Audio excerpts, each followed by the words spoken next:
Histórias da História.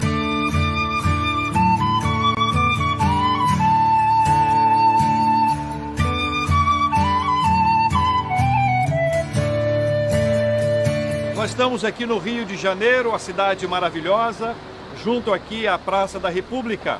A alguns metros daqui, em 1889, foi proclamada a nossa República. E nesta casa onde nós estamos, com esses três arcos que aqui estão, nascia a Igreja Presbiteriana do Brasil. Esta foi a nossa primeira casa.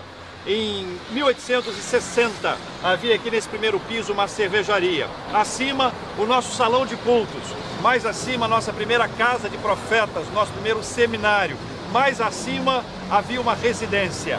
A poucos metros daqui, coisa de 600 metros, na rua Silva Jardim, nós temos hoje aquela que é a nossa igreja-mãe, a Igreja Presbiteriana do Rio de Janeiro. Histórias da História. Em 1859, um jovem presbiteriano saiu dos Estados Unidos com destino ao Brasil. Esse jovem era Ashbel Green Simonton. Do seu ideal missionário, nascia a primeira igreja presbiteriana no Brasil. Hoje, somos mais de 1 milhão de brasileiros que comungam da mesma fé de Simonton. Igreja Presbiteriana, desde 1859, transformando vidas com a Palavra de Deus. Meu nome é Maristela Pugsley Werner, eu tenho 54 anos e nasci na Igreja Presbiteriana do Brasil. Desde pequena fui criada pelos meus pais e levada à igreja, e isso ajudou a formar o meu caráter como pessoa e como mãe. Eu sou Natilza Araújo, da Igreja Presbiteriana da Bahia. Nesta igreja conheci o meu amor, namoramos, noivamos e casamos. Eu sou Rafael Coimbra, tenho 6 anos de idade e já sou presidente da CP. Meu nome é Paola Reis, sou aqui da Igreja Presbiteriana de Pinheiros e eu amo essa igreja porque aqui eu tenho uma grande família. Olá, eu sou o Carlos Alberto Pinheiro. Oi, eu sou a Daniela Banks Pinheiro. E esta é a Sabrina e o Guilherme. Somos uma família da Igreja Presbiteriana de Curitiba, onde pudemos, pela graça de Deus, conhecer o Senhor Jesus desde a tenridade e formar a nossa família, louvando ao Senhor através do seu Filho Jesus. Igreja Presbiteriana do Brasil.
Boa noite, meus irmãos. Como é bom nós estarmos aqui para louvar e engrandecer o nome do nosso Deus. Eu convido você que se coloque de pé e abra sua Bíblia comigo no livro dos Salmos, Salmo 108. Livro dos Salmos, Salmo 108. Um salmo que fala sobre a vitória que é concedida ao povo através da ação de Deus, do cuidado de Deus, da atuação de Deus. Um salmo onde o salmista Davi, ele diz que o coração dele está firme, por isso ele cantará e entoará louvores a Deus. Salmo 108, nós vamos fazer essa leitura de forma alternada. Firme está o meu coração, ó Deus, cantarei e entoarei louvores de toda a minha alma.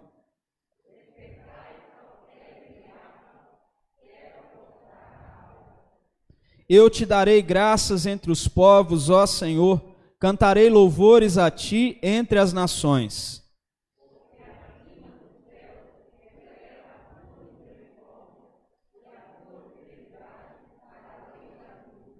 Se exaltado, ó Deus, acima dos céus, e em toda a terra brilhe a tua glória.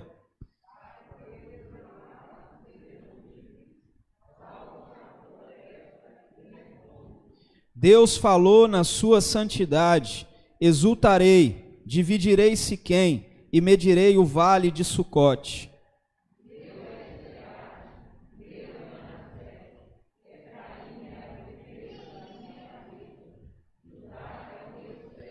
Moabe, porém, é a minha bacia de lavar, sobre Edom atirarei a minha sandália, sobre a Filístia jubilarei.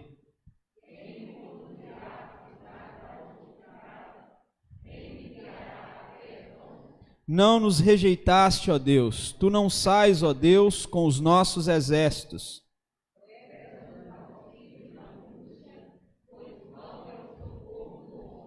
Em Deus faremos proezas, porque Ele mesmo pisará os nossos adversários. Firme está o meu coração, ó Deus, cantarei e entoarei louvores de toda a minha alma. Podemos assentar, tire um tempo para orar a Deus pela sua vida, pela sua firmeza diante de Deus, que assim como o salmista, você também possa dizer, firme está o meu coração, ó Deus, cantarei e entoarei louvores de toda a minha alma.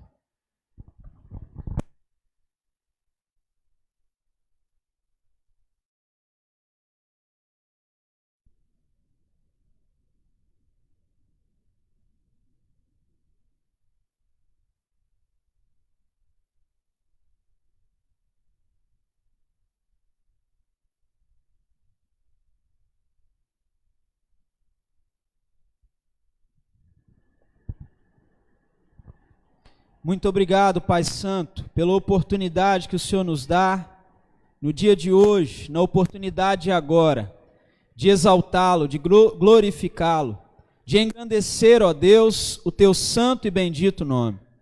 Louvado seja o teu nome, Deus, porque o Senhor nos conduz a este lugar de adoração, de louvor. O Senhor nos conduz, ó Deus, à tua presença junto com os nossos irmãos, para exaltá-lo, para declarar, ó Deus, o quanto o Senhor é santo, o quanto o Senhor é grande, o quanto o Senhor é maravilhoso, o quanto o Senhor é o Deus que cuida de tudo a nosso respeito.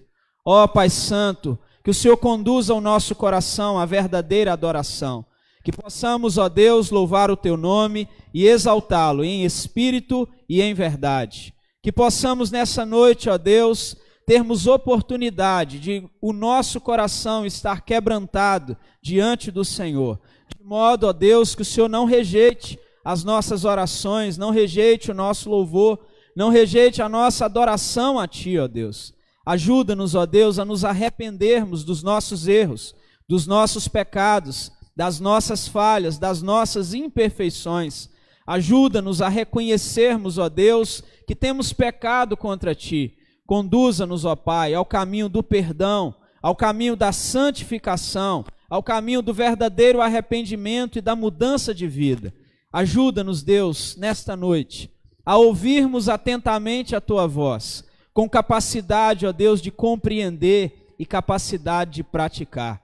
Que a nossa vida, Deus, cada ato nosso nesse culto, a entrega de dízimos, a entrega de ofertas, a entrega, Deus, das mensagens e do louvor diante do Senhor, que seja tudo para a Tua honra, Tua glória e a Tua exaltação. Esta é a nossa oração, em nome do Senhor Jesus. Amém. Vamos continuar louvando o Senhor com a equipe de louvor.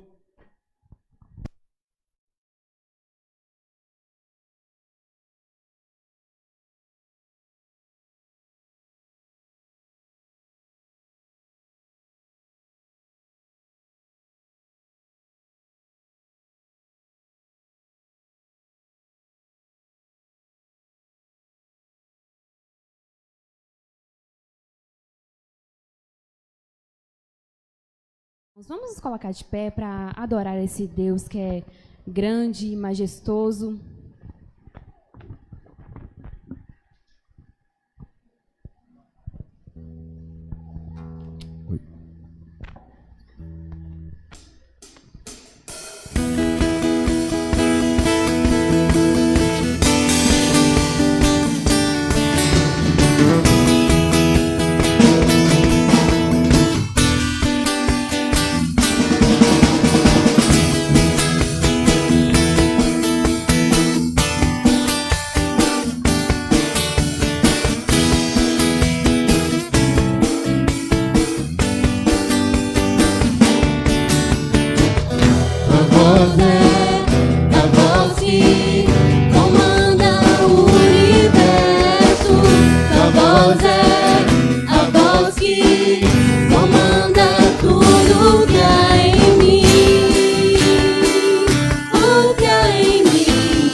Mais uma vez, vamos cantar que Deus é grande. Grande Deus, Santo Deus, te louvo com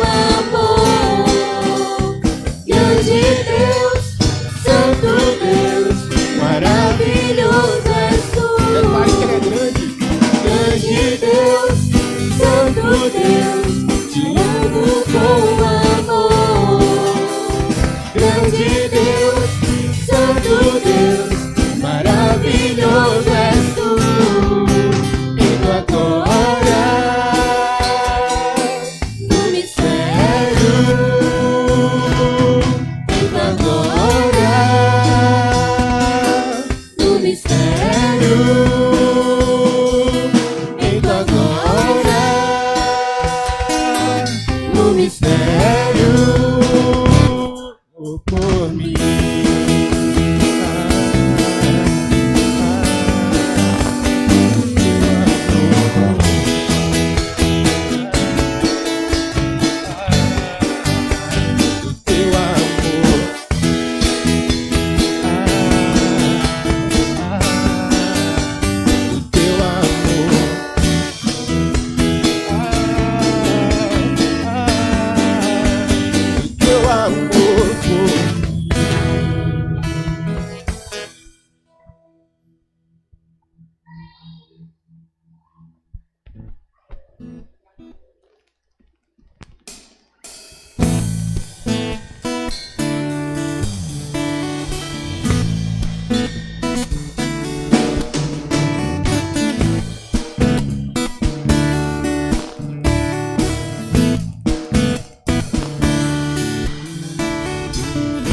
É a graça de Jesus que me faz caminhar.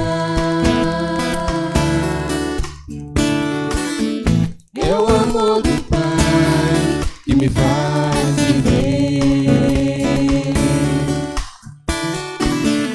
O poder do Espírito está sobre mim e me faz viver, e me faz vencer. Mais uma vez, é a graça. É a graça de Jesus que me faz caminhar. É o amor do Pai que me faz viver. Os olhos deles estão sobre nós. O poder do Espírito está sobre mim e me faz vencer, e me faz vencer. Não há nada no mundo maior que o meu Deus. Todo o universo está em suas mãos. Ele é o Alfa e o Ômega. Os seus olhos de graça estão sobre mim. Ele se importa, me conhece bem. Ele é o Deus da minha vida, da minha vida.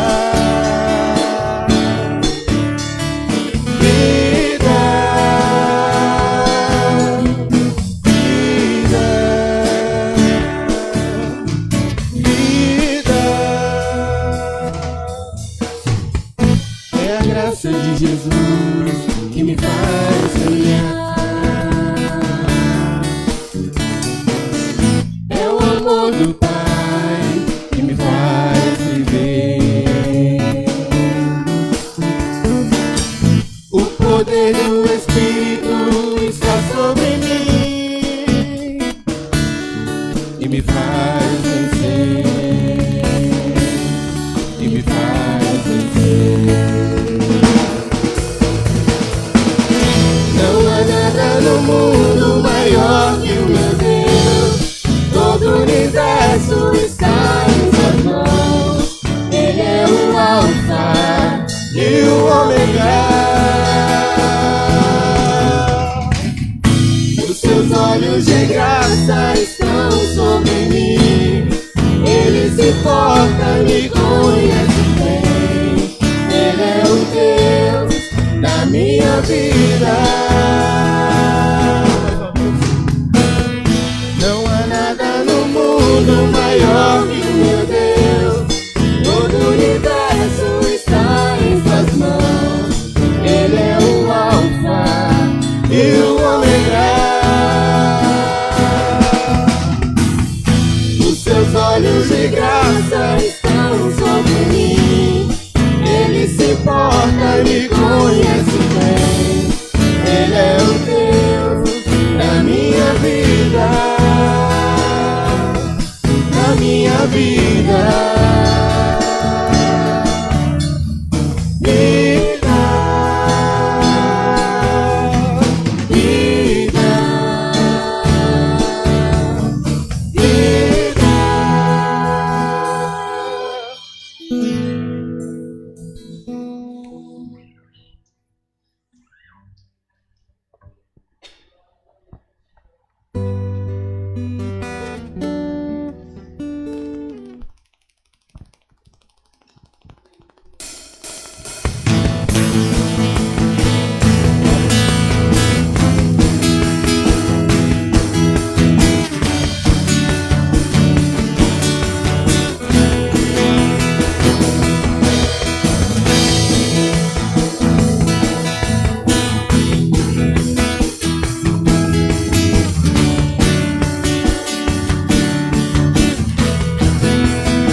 Graça alcançou meu coração.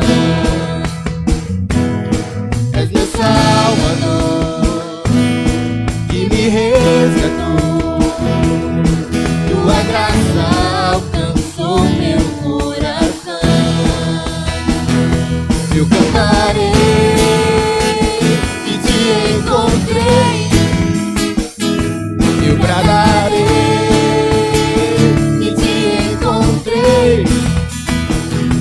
Eu cantarei que te encontrei.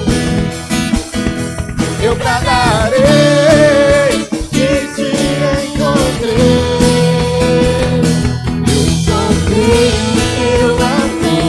Eu encontrei o teu amor, Senhor.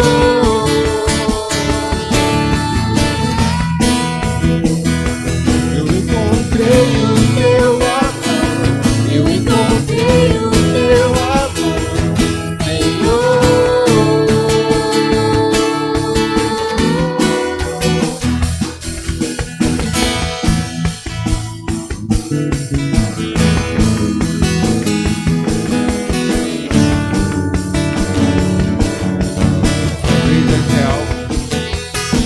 És real pra mim, és fiel a mim. Tua graça alcançou meu coração. És meu Salvador que me resgatou. Tua graça alcançou meu coração. Eu cantarei que te encontrei. Eu bradarei que te encontrei. Eu cantarei que te encontrei. Eu bradarei que te encontrei. Eu encontrei o teu amor. Eu encontrei o teu amor, Senhor.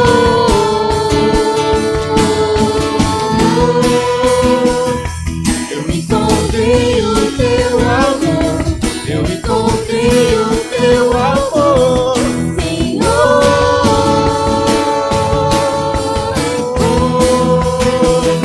O teu amor me libertou. O teu amor me libertou. Eu encontrei o teu amor. O teu amor me libertou. O teu amor me libertou. O teu amor me libertou. Eu encontrei o teu amor. O teu amor me libertou.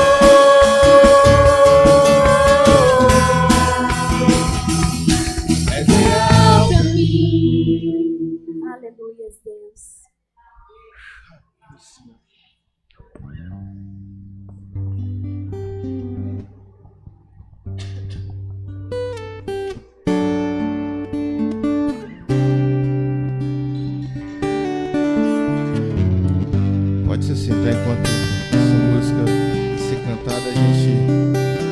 lembrar de algumas coisas que Deus já fez por nós, que Deus tem nos mostrado através de toda a criação, que é a grandeza dele, que é tudo aquilo que ele faz, que é tudo aquilo que ele é. E por isso que nós louvamos a esse Deus que é um Deus perfeito, é um Deus que criou tudo aquilo que nós somos e tudo aquilo que nós temos. E não há outro Deus que mereça o nosso louvor e a nossa adoração que não seja o nosso Criador.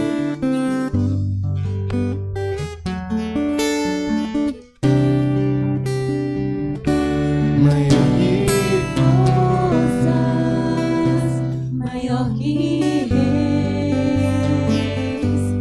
que a natureza e tudo que se fez, maior que coisas que o homem inventar. No princípio Deus estava lá, maior que reinos e posições, que as maravilhas de todas as nações, maior que bens e o ouro que existir. Seu amor não pode se medir. Mas a cruz, por amor de mim,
como cantar, Senhor, esses hinos, ó Deus, e não pensar no Teu grande amor, Pai, por nós, ali, ó Pai, entregado naquela cruz.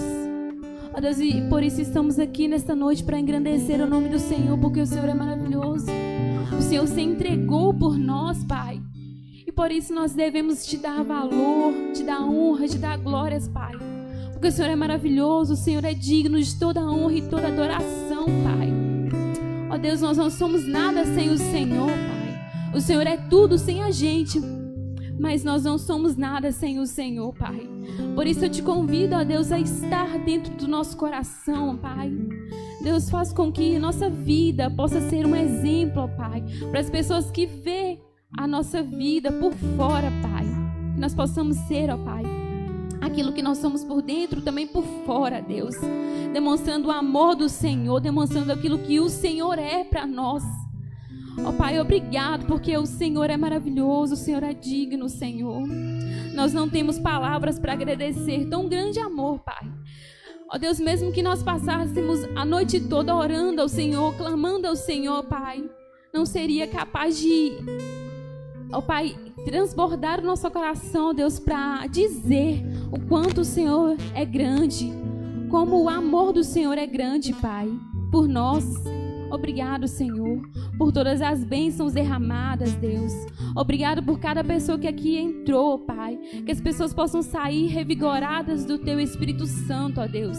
Que as pessoas possam dar lugar para o Senhor a usar a cada uma, Deus. Em nome do Senhor Jesus, ó Deus, essa é a nossa oração, Pai. Amém, Senhor.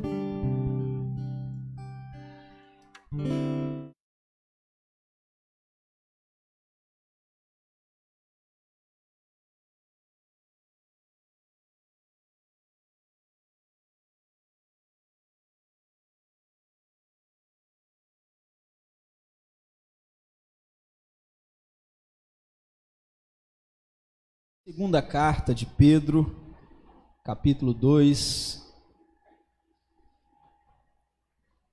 Como disse a nossa irmã na oração dela, é quase impossível cantar louvores que falam desse amor tão grande de Deus e não ser tocado por Ele. Segunda carta de Pedro, capítulo 2. Nós leremos do versículo 20 ao versículo 22.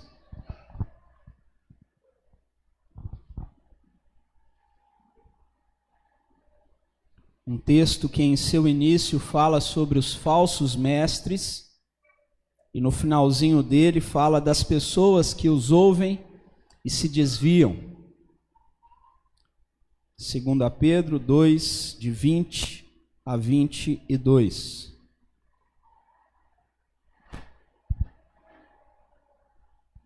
Nós vamos falar sobre o abandono, ou em termos teológicos, apostasia. Portanto, se depois de terem escapado das contaminações do mundo, mediante o conhecimento do Senhor e Salvador Jesus Cristo, se deixam enredar de novo e são vencidos, o seu último estado se tornou pior do que o primeiro. Pois teria sido melhor que eles nunca tivessem conhecido o caminho da justiça, do que, após conhecê-lo, voltar atrás e se afastar do santo mandamento que lhes havia sido dado. Com eles aconteceu o que diz certo provérbio muito verdadeiro: o cão volta ao seu próprio vômito e a porca lavada volta a rolar na lama. Pai santo e querido, muito obrigado, Deus, porque o Senhor nos conduz em vitória, cantando louvores tão lindos ao Senhor, que mexem conosco, Deus, que falam o quanto o Senhor é real, o quanto o Senhor nos conduz debaixo da Tua graça, que diz, ó Deus, o quanto o Senhor é maior que todas as coisas que existem e o quanto o Senhor é grande. Louvado seja o teu nome, Deus.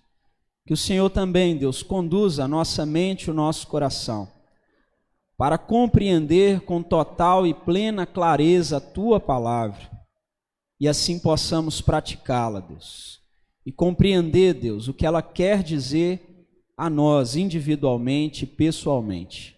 É em nome do Senhor Jesus que nós oramos. Amém, Senhor. Meus irmãos, as cartas escritas por Pedro são muito importantes para nós. E eu vou te dizer alguns motivos. Primeiro, ela fala muito a respeito da certeza da salvação. E este é um texto ou um termo recorrente na vida do crente. Vira e mexe, os crentes estão voltando a esse assunto sobre ter a certeza de ser salvo. De certo modo, alguns, por não carregarem esse entendimento, acabam dizendo, crentes de anos de igreja, quando alguém pergunta assim, você tem certeza que vai para o céu? Ele costuma dizer assim, só Deus sabe, não sei não. Mas esse é um texto ou um termo recorrente. A certeza da salvação. A pessoa pode ser salva e não ter certeza da salvação? Como é que a gente vê os sinais de que nós somos salvos? Como eu e você tem condições de enxergar se nós somos verdadeiramente convertidos?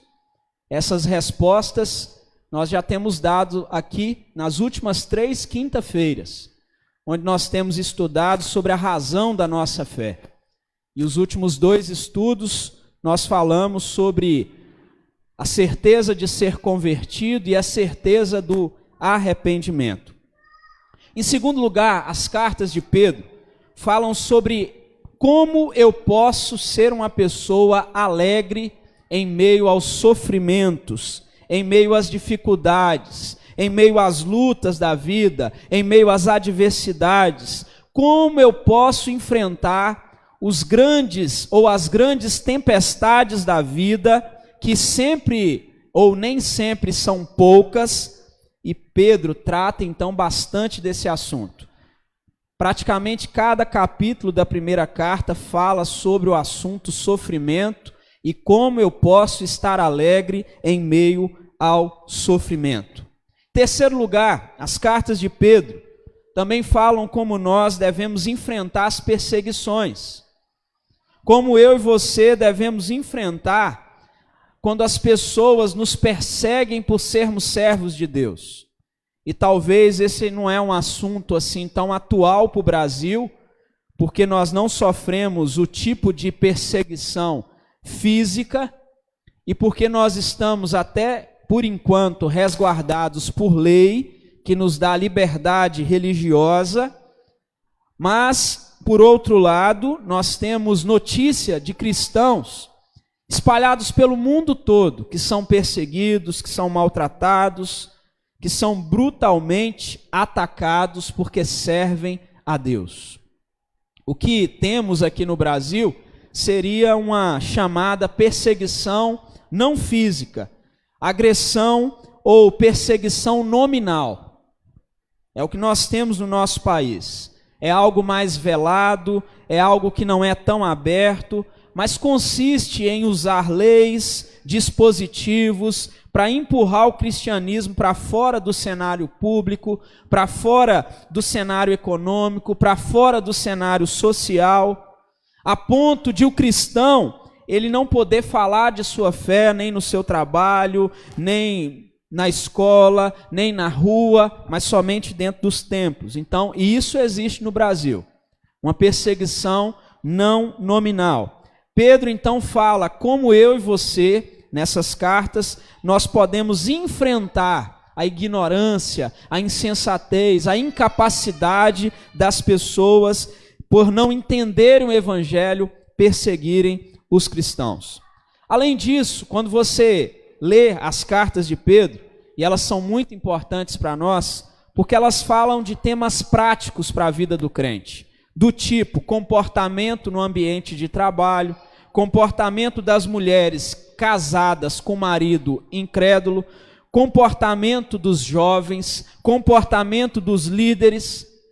Ou seja, as cartas são extremamente atuais.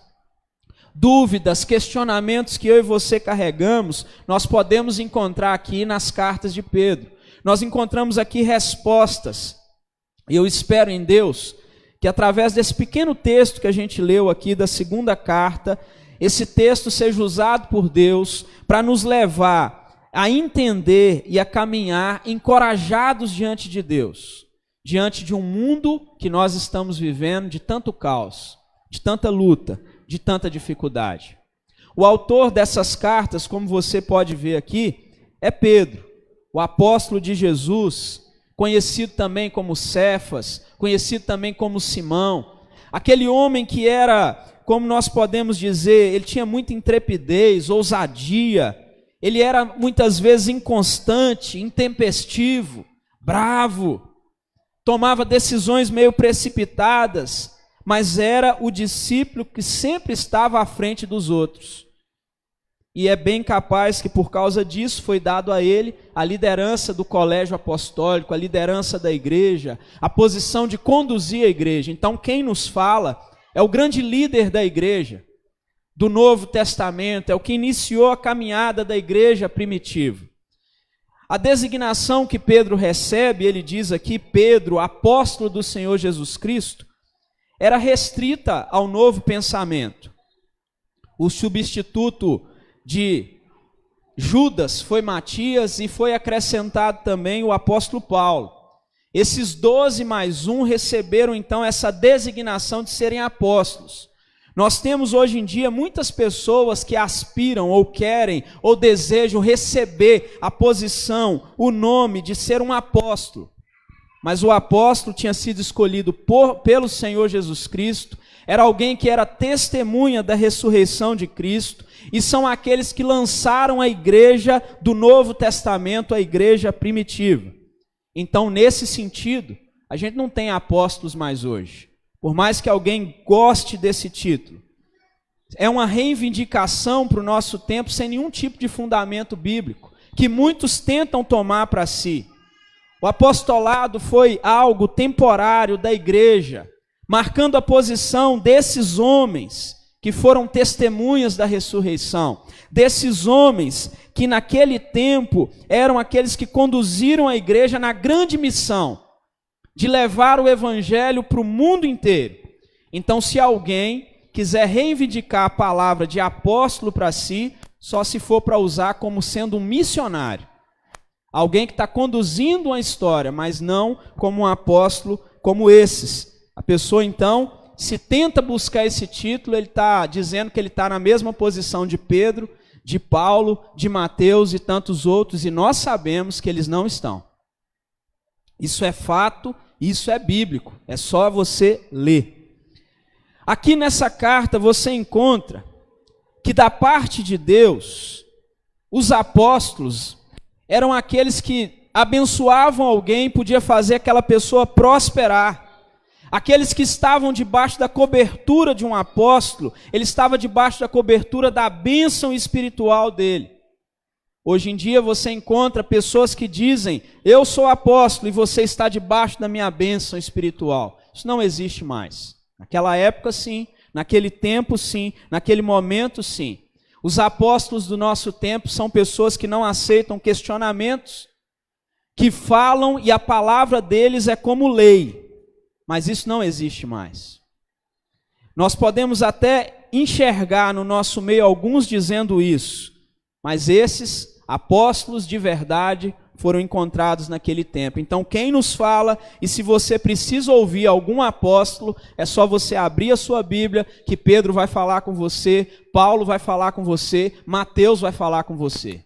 E a palavra deles é a palavra que é lei de verdade, que é a palavra de Deus e veio para a nossa vida. A quem o apóstolo Pedro, com a autoridade do Espírito Santo, está escrevendo? Ele diz que está escrevendo aos eleitos, aos forasteiros da dispersão. E ele diz que eles estão na Galácia, Capadócia, Ásia e Bitínia. Essa região, ela estava nas províncias do Império Romano. E você pode ver como hoje a atual Turquia. É naquela região que eles estão. E esse termo, então, é usado para eles, eleitos de Deus, forasteiros de Deus. E nós poderíamos muito bem, no nosso tempo, em vez de chamar uns aos outros de irmão, eu vou pedir o irmão fulano para orar, nós poderíamos dizer, eu vou pedir o eleito fulano para orar. Porque nós fomos eleitos antes da fundação do mundo. É o que diz a palavra de Deus. Quando nós olhamos então para esse texto, nós vamos encontrar que o apóstolo Pedro, no capítulo 2 dessa segunda carta, ele vem falar da vida cristã, no capítulo 1, e logo em seguida ele vem falar sobre os falsos mestres, ou o perigo de ouvir falsos profetas. E é interessantíssimo que ele inicia o capítulo 2 dizendo que no Antigo Testamento surgiram os falsos profetas, mas no nosso tempo nós temos os falsos mestres. Por que lá no Antigo Testamento eram falsos profetas? Porque eles profetizavam, eles não tinham a palavra de Deus na sua mão. Então lá no Antigo Testamento existiam falsos profetas, gente que dizia que estava falando da parte de Deus quando não estava. Hoje em dia o que nós temos? Falsos mestres, que é a gente que pega a palavra de Deus e interpreta de modo errado. A profecia já está nas nossas mãos, a palavra de Deus já chegou a nós e ainda tem hoje líderes que pegam a palavra e eles vão pregar a palavra, anunciar a palavra de forma equivocada, de forma errada. No Antigo Testamento, os falsos profetas inventavam profecias. Hoje em dia, os falsos mestres interpretam a Bíblia como eles querem, ao seu bel prazer, do seu jeito. Eles pegam um conteúdo que já está pronto e eles conseguem deturpar, interpretar mal aquilo que já está pronto. Então pregam de uma maneira que não é honesta, de uma maneira que não é integral, de uma maneira falsa. Esse é o falso mestre do nosso tempo. Então, quando Pedro inicia o capítulo 2, ele está falando desse tipo de gente. E ele está dizendo que eu e você devemos tomar cuidado com esse tipo de gente.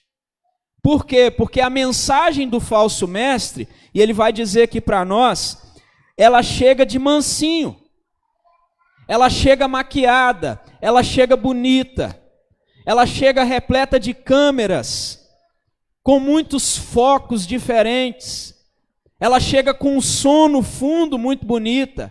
É uma mensagem que só prega a graça de Deus, só prega o amor de Deus, mas se esquece de dizer que Deus também está irado contra o nosso pecado, que Deus é justo juiz, que Deus deseja de nós arrependimento.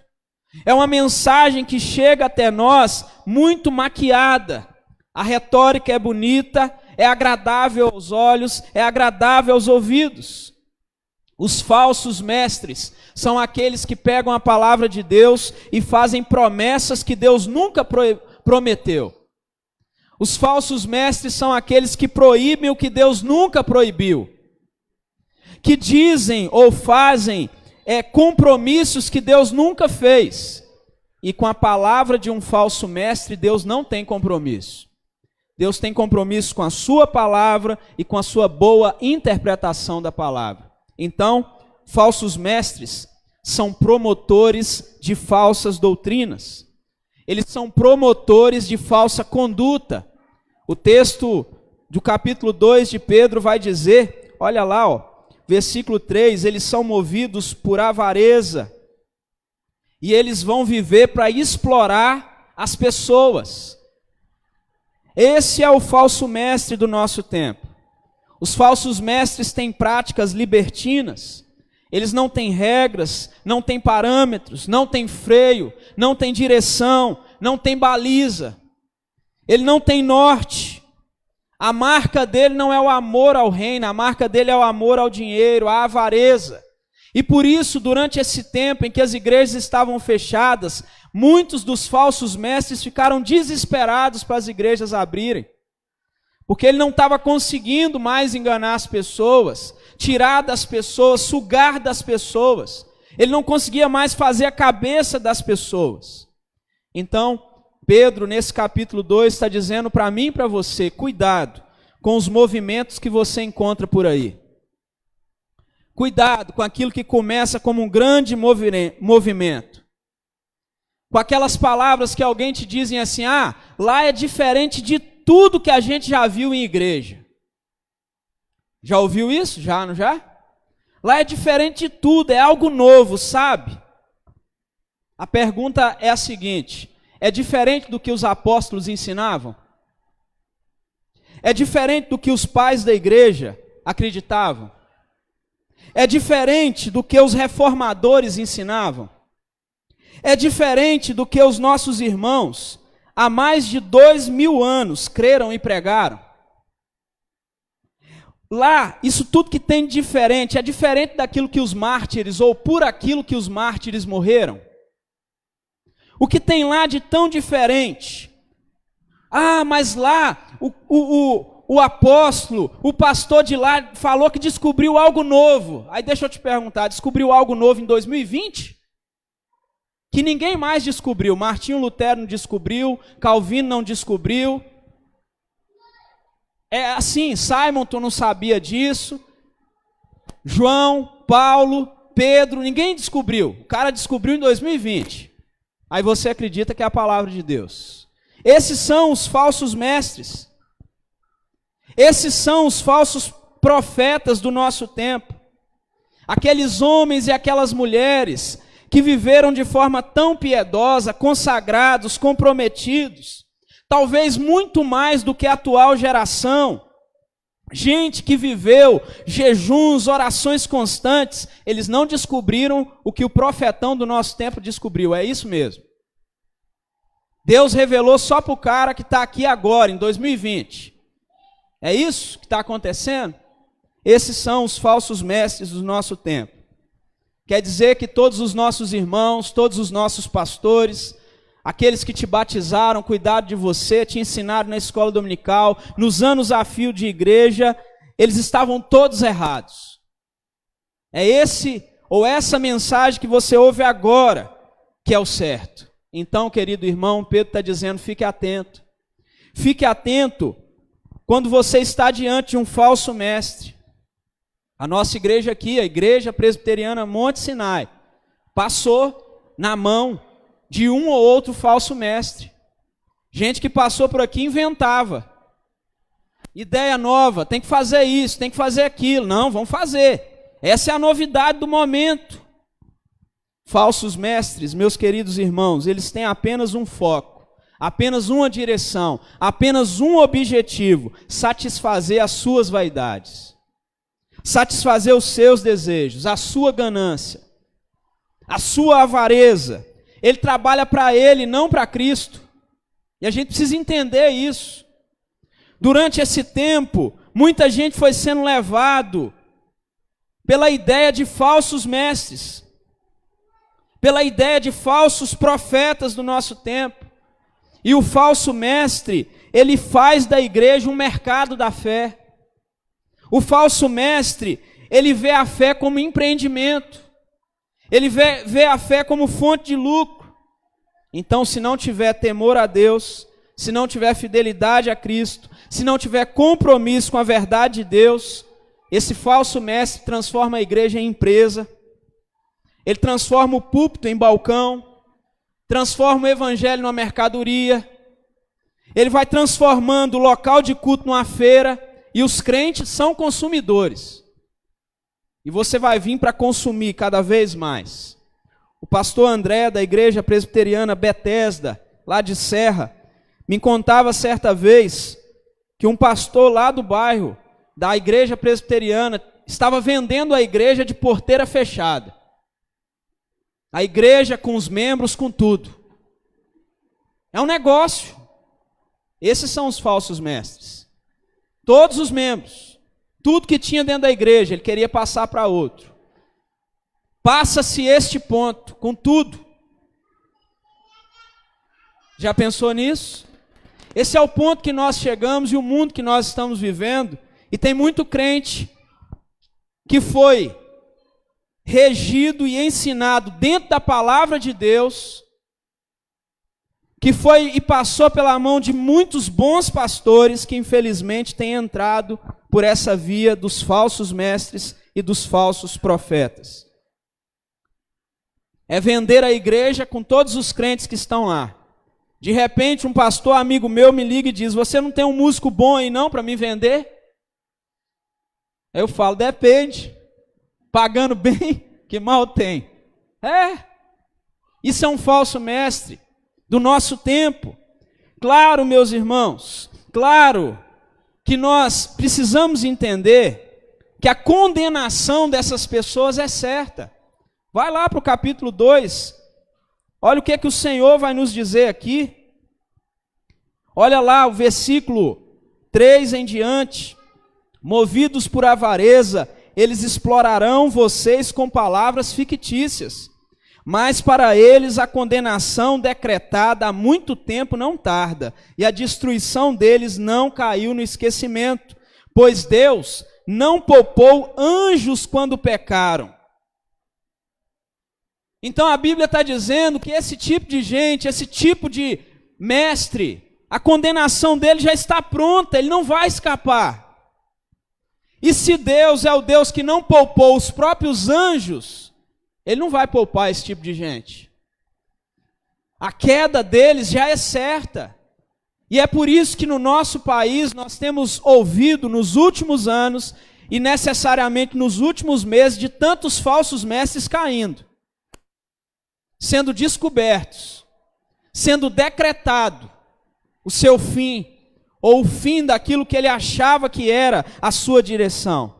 Assim como Deus exerceu juízo, irmãos, nas cidades de Sodoma e Gomorra, diz o texto aqui, assim como Deus exerceu juízo e não poupou o mundo antigo no tempo de Noé, você pode conferir aí, versículo 4, 5, 6. Assim como Deus, meus irmãos, exerceu juízo na história, Ele há de julgar esse tipo de gente. Esteja certo disso. E Pedro está dizendo, não se preocupe, Deus julgará cada uma dessas pessoas. E você, que é um servo dedicado, um servo comprometido, você verá isso. Mas agora, voltando os nossos olhos para 2 Pedro 2, 20 a 22, o texto vai falar sobre alguém que foi enganado pelos falsos mestres. Alguém que acreditou nesse tipo de mensagem. Alguém que abraçou esse tipo de vida. E ele então vai dizer para nós o seguinte: a situação de alguém que voltou, escorregou, a velha vida é pior do que no começo. Alguém que conheceu a palavra de Deus, a verdade de Deus, e abandona essa verdade de Deus, é pior do que o ignorante. A apostasia é pior do que ignorância. Grava bem o que eu estou te dizendo. Abandonar a Deus depois de o conhecer e saber quem Ele é pior do que não ter conhecido a Deus. É o que diz a palavra de Deus. O texto vai dizer para nós, 2 Pedro 2, 20 a 22, que seria melhor a pessoa não ter conhecido o caminho de Deus do que conhecendo, andar nele e depois retornar, rejeitando as experiências que teve com Deus e os mandamentos de Deus para a sua vida. A comparação, e muitos crentes têm um grande prazer em abrir os lábios para dizer assim: a glória da segunda casa será maior do que a primeira. Mas aqui nesse caso, a glória da segunda casa é pior do que a primeira. É bem pior, porque esse aqui conhecia a palavra e abandonou a palavra, conheceu a palavra e deixou de lado a palavra, soube o que era certo e mesmo assim voltou para o caminho errado. Alguém disse para ele, é por ali, e ele foi por lá, por livre e espontânea vontade. A comparação que o texto faz a alguém que agiu e age assim, é do cachorro e da porca. E não sou eu que faço essa comparação, é a Bíblia. A Bíblia diz que alguém que conheceu a verdade e saiu dessa verdade é como o cachorro que voltou para o vômito e a porca lavada que voltou para a lama. É como um animal que foi lá e jogou fora o que lhe fazia mal e depois foi lá e lambeu o que lhe fazia mal. Alguém que abandona a Deus depois de o conhecer é comparado a esse ato, a essa atitude de um animal. O texto está falando de um desertor, de alguém que abandonou um partido, uma causa, uma religião, as convicções. Para o soldado, é aquele que abandona a batalha, ou aquele que deixa de servir ao serviço militar por mais de 8 dias sem justificar. Ele é considerado um apóstata, alguém que deixou o chamado, alguém que deixou o seu posto, alguém que abandonou o seu caminho. A apostasia é o abandono da fé, é o abandono daquilo que crê, é o abandono das convicções bíblicas. Já viu alguém que depois de muitos anos diz assim: eu não creio mais na Bíblia? É disso que Pedro está dizendo. Então o texto nos diz que alguém que age ou tem uma atitude de apostasia, ele está agora, nesse tempo de apóstata, pior do que ele estava quando ele não tinha convicção nenhuma. Era melhor ele ter continuado sendo um beberrão, largado no mundo, sem caminhar com Deus, continuar distante de Deus, do que depois de conhecer, ele abandonar. O que Pedro está dizendo é alguém que abandona a fé, é alguém que está desprezando a Deus e desprezando sua maravilhosa graça. É alguém que está abandonando o que Cristo fez na cruz do Calvário pela nossa vida.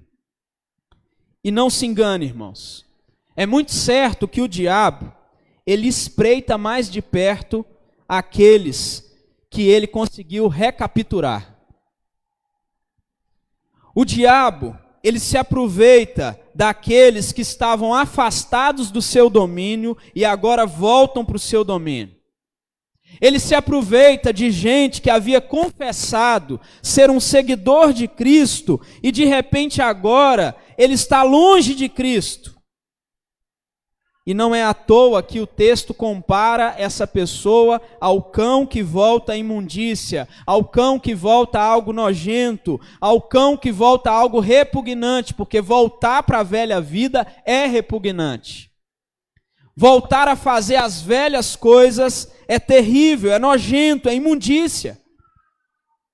E mais uma prova de que o diabo se aproveita disso está em Mateus 12, 43 a 45. A Bíblia Sagrada nos diz assim, falando sobre possessão: quando um espírito imundo sai de um homem, ele passa por lugares áridos procurando descanso. Não encontrando, diz: voltarei para a casa de onde saí. Chegando, encontra a casa desocupada, varrida e em ordem. Então vai e traz consigo outros 7 espíritos piores do que ele, e entrando passam a viver ali. E o estado final daquele homem torna-se pior do que o primeiro, porque agora ele está sendo invadido por espíritos piores. Está falando aqui de uma possessão, mas o diabo se aproveita de gente que abandona a fé. E ele tenta colocar essas pessoas no estado pior do que eles estão, pior do que eles estavam. Hebreus, capítulo 6, versículo 4 a 8, vai falar para nós sobre um texto da palavra, talvez um dos mais difíceis de interpretar da Bíblia e da carta aos Hebreus. E ao longo da história você pode encontrar muita discussão a respeito desse texto. E esse texto diz para nós o seguinte, Hebreus 6, 4 a 8. É impossível, pois, que aqueles que uma vez foram iluminados e provaram o dom celestial e se tornaram participantes do Espírito Santo e provaram a boa palavra de Deus e os poderes do mundo vindouro e caíram, sim, é impossível outra vez renová-los para arrependimento. Visto que, de novo, estão crucificando para si mesmos o Filho de Deus e expondo a ignomínia. porque a terra absorve a chuva que frequentemente cai sobre ela e produz erva útil para aqueles por quem é também cultivada, recebe bênção da parte de Deus. Mas, se produz espinhos e abrolhos, é rejeitada e perto está da maldição, e o seu fim é ser queimado. Conhece alguém assim? A palavra de Deus fala de Judas. Judas andou com Jesus. Judas era um apóstolo do Senhor Jesus Cristo, tinha liderança na igreja, tinha cargo na igreja, estava perto de Cristo, tinha o jeito do crente, falava como crente, andava como crente, fazia parte da igreja de Cristo. Mas Judas não era dos servos de Deus. A Bíblia Sagrada fala sobre Demas, alguém que inicialmente foi um ajudador de Paulo, mas que abandonou a fé. A Bíblia fala sobre Simão, o mago, que se tornou membro da igreja, mas abandonou. Gente que dizia que era de Deus.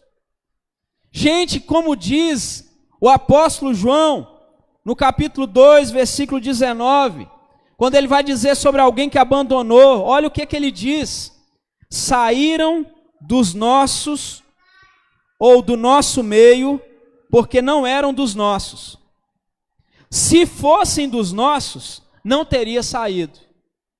Grava bem o que João está dizendo. Saíram do nosso meio porque não era daqui. Se fosse servo de Deus de verdade, comprometido, envolvido, cristão, convertido, não teria saído, não teria abandonado. Quando nós olhamos então, meus irmãos, para a palavra de Deus, ele está fazendo uma comparação muito clara entre o justo e o não justo. Se você vai para Provérbios 24:16, a palavra de Deus diz assim: pois ainda que um justo caia 7 vezes, 7 vezes tornará a se erguer. O servo de Deus, o justo, não deve cair, mas ainda que ele caia, ele não fica prostrado, ele não abandona, ele volta, ele se ergue de novo, ele volta para o caminho de Deus. Mas Provérbios 24:16 diz o seguinte: os ímpios, todavia, são arrastados para a desgraça.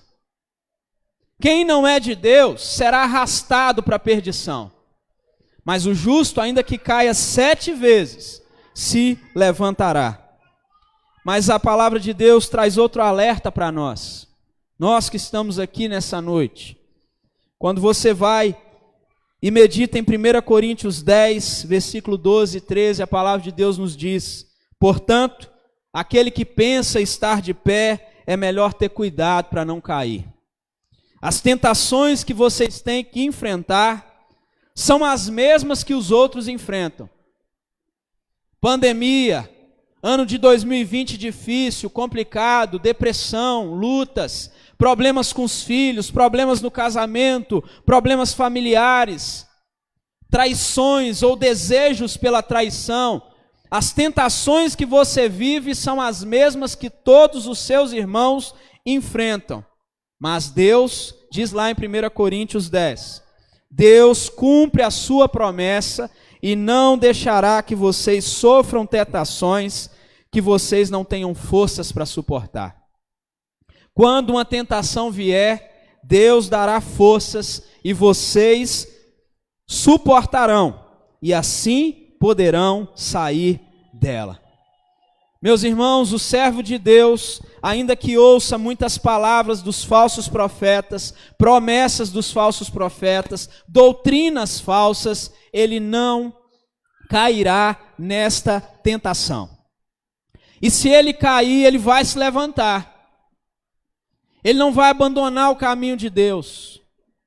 Então talvez nós fiquemos por um pouco preocupados com os nossos que estão andando longe de Deus. Que durante esse tempo de pandemia abandonaram a Deus. Que bastaram 1 mês, 2 meses, 3 meses para abandonarem o caminho de Deus. O que a Bíblia está dizendo é que se eles são dos nossos, eles jamais irão embora. Eles jamais abandonarão o caminho. Mas se eles forem e não retornarem, é porque não são dos nossos. É porque não eram para estar aqui conosco.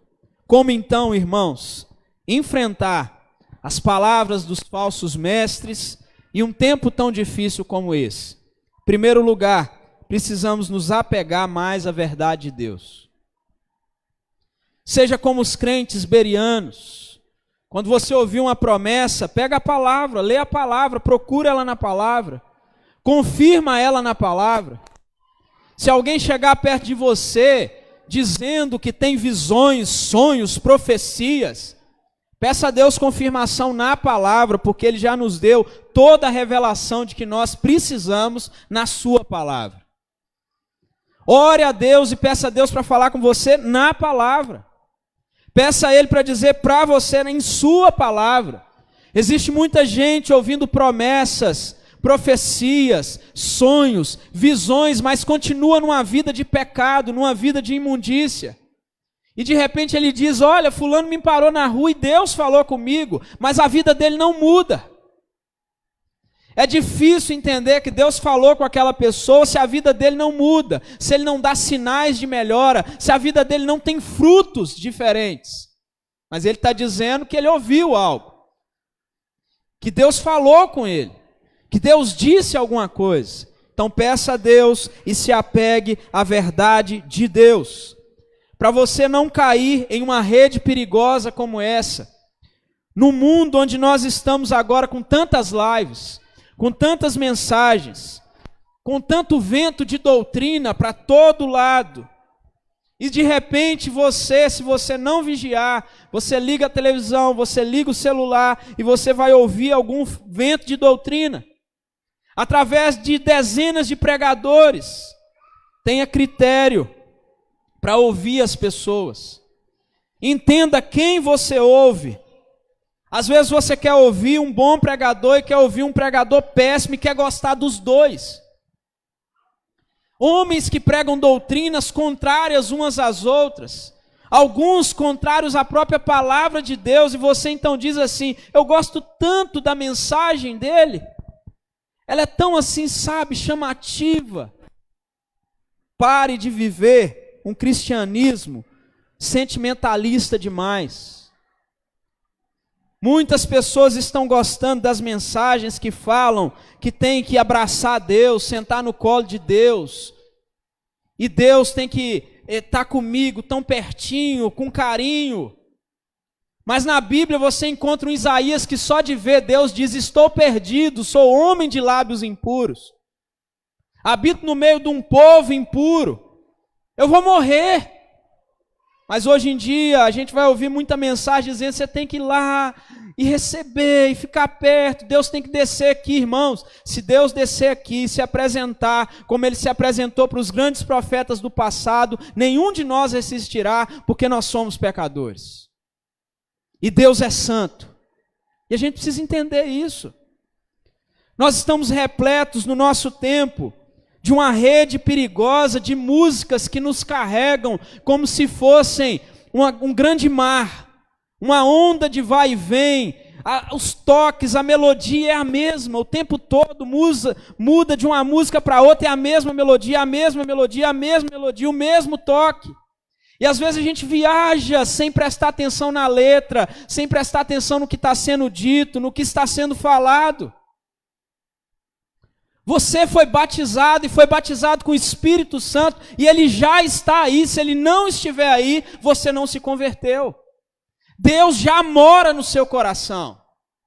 E Ele não fica, eu moro no coração, agora eu saí do coração, eu moro no coração de fulano, eu saí hoje, eu saí de manhã, eu saí de tarde.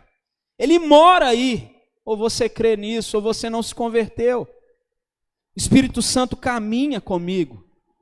Ele está comigo. O que nos falta é transbordar do Espírito Santo. É aumentar essa porção com oração, com jejum, com busca, com intensidade. Mas nós muitas vezes estamos sendo levados por essa rede perigosa. querendo de novo, dizendo, eu preciso hoje, Senhor, o Senhor me abandonou. Não, Ele está aí. Se você crê, Ele está contigo. É preciso então, meus irmãos, para não cair nessa rede perigosa dos falsos mestres, filtrar através da Escritura aquilo que a gente está ouvindo, aquilo que está chegando aos nossos ouvidos, a heresia que está sendo dito, a promessa que Deus não prometeu, aquilo que Deus disse na palavra é o que Ele disse, não o que o homem diz. Pare de ouvir e não procurar na palavra o filtro, o entendimento certo. Estude a sua Bíblia, medite nas Escrituras, saiba o que você está escutando. Essa é a única forma da gente não voltar para a velha vida. Essa é a forma da gente continuar firme com Deus. É nos apegando à palavra de Deus, à palavra da verdade. Se nós não nos apegarmos à palavra, ao entendimento bíblico, ao crer verdadeiramente que Deus nos salvou, que Deus nos restaurou e que nós somos nova criatura, nós seremos levados pelas palavras fictícias, pelas palavras mentirosas, pelo engano, por aquilo que a gente tem visto. É muito bonito você ver clipes hoje em dia dos nossos músicos, e tem ali tantas luzes, tem ali tanto efeito especial, tem ali tanta fumaça, um povo em frente a eles, parece cheio do Espírito Santo, e todo mundo ali parece envolvido naquele som, naquela música, naquela adoração, mas muitas vezes pessoas, eu não estou dizendo que são, mas muitas vezes pessoas vazias da palavra, que não leem a palavra, que não vivem da palavra, pessoas que muitas vezes as redes sociais deles os condenam com fotos, condenam com participações em lugares que não deveria. Então observe essas coisas, apegue-se à palavra, à verdade de Deus, aplique-se à palavra. Aquele que pensa está de pé, cuidado para que não caia. Nós precisamos, meus irmãos, num tempo como este, orar e orar muito, pela igreja de Deus que somos nós, para que nós, de forma pessoal, não venhamos a cair, não venhamos a abandonar a fé, não venhamos a descrer num tempo tão complicado, porque os nossos irmãos do passado viveram em tempos de perseguições, em tempos em que servos de Deus eram prendidos em cima de postes e queimados para iluminar a noite das cidades. Viveram em tempos em que os servos de Deus eram decapitados, perseguidos, presos, lançados em prisão, e eles não abandonaram o caminho da verdade. E nós vivemos num tempo de muita confusão, ainda nem perto do que esses irmãos sofreram, e muitas vezes nós nos deixamos levar por ideias falsas. Apegue-se à palavra de Deus. Seja atento à palavra de Deus. Critique aquilo que não vem da palavra de Deus. Condene aquilo que não vem da palavra de Deus. Que você não seja tido ou não esteja junto com esses que voltam como o cão volta ao vômito, ou como a porca lavada que volta para a lama.